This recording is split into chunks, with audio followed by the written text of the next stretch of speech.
worship, we must do all God has commanded, and we must do nothing He has not authorized. Our worship must be from the heart with all reverence and sincerity. We must give Him our very best.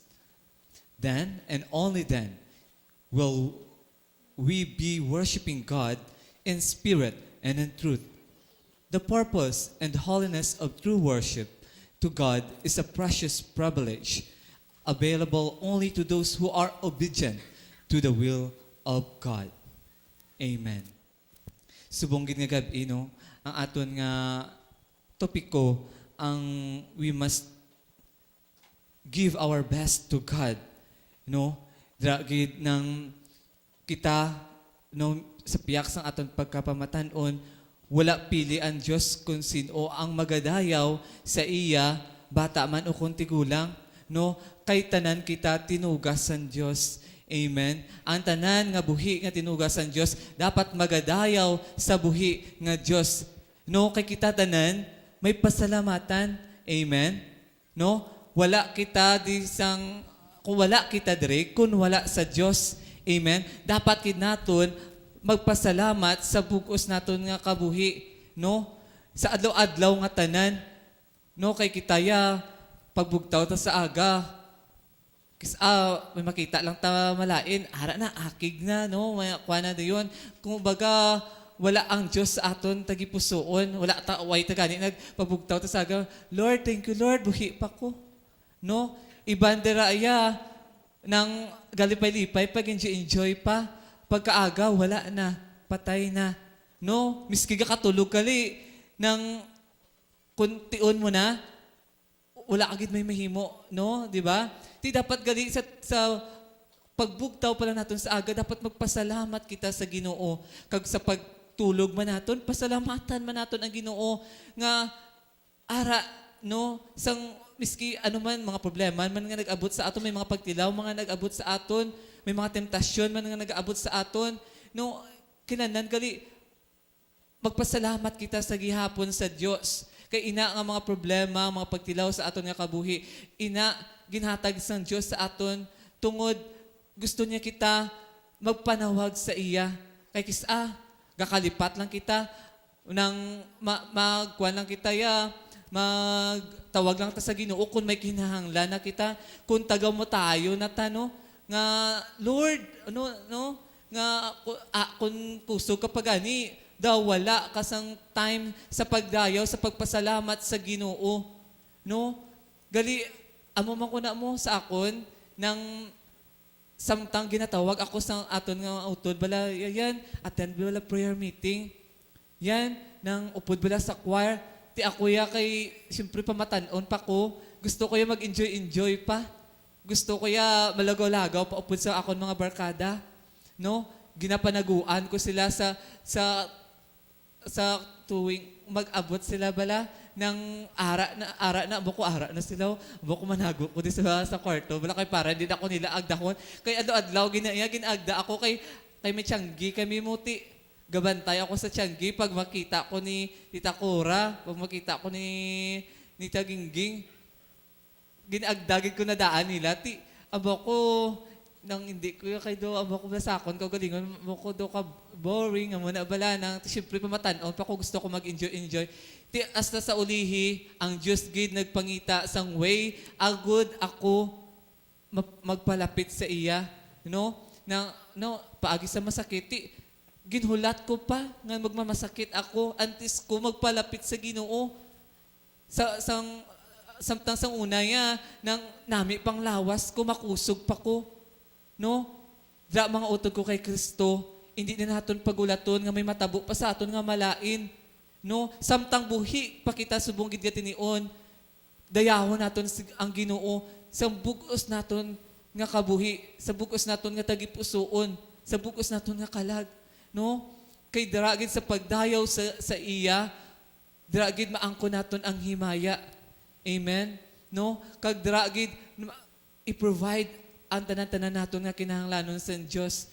Dragid, sa subong gid nga gabi, Gabay nga kita gid magadayaw sa bugos naton nga kabuhi na sugod sa bunga nga ini, no? Nang wala na sang balibad pa. Kung tawgon kita ni Jesus nga magkanta, palapit kita dayon. Amen. Hindi man ni para sa aton nga kaugalingon mo, di ba?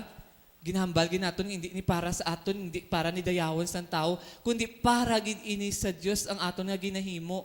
No, agud mapalapnag ang iya nga kaayo sa aton nga kabuhi. No? Ti amo ina nang kinahanglan gali kung tawgon kita sa pagpalapit sa iya, go kita dayon, no? Kay ambal gani ni Tita Timay, ginahulat ya lang ang huo naton. No? Huo naton nga dayaho naton siya sa bugos naton nga kabuhi.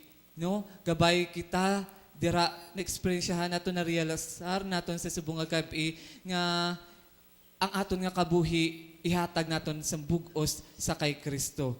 Amen.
Madamo gid nga salamat nga mga utod nga nag-upod sa sinigid nga gabi sa aton nga programa ang Sound of Worship. Gabay napuno gid kamo da sang pagigugma, no? Nang kag napuno kamo sang kalipay paagi sa mga ambahanon kag sa pagsaot sang aton mga kauturan. Nagapasalamat kami sa gihapon sa pag-upod niyo sa amon. Upod sa amon di nga mga animators, si Bimbim, si Neri, si Joshua, si Apple, kag si Joy Joy. Kag sa amon nga cameraman, si Benedict, si Steve, si switcher namon, si Junjun. Kag ang amon nga makeup artist, si Tita Edna Montalvo. Kag sa amon nga driver, si Tita Eden. Kag dako-dako gid ang amon nga pagpasalamat sa sinigid nga panimalay nga nagbaton sa kay Jesus paagi sa amon. Gabay nga balikan gid sila sang kaayo nila siksik liglig umaapaw nga blessings. Labi kay Tito Artikulo. Madamo gid nga salamat kay Tita Virgie. Madamo gid nga salamat, no?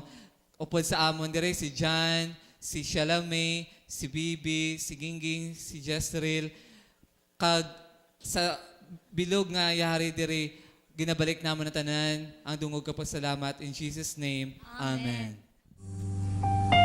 Way out in the distance I hear hear the sound of worship unto my God.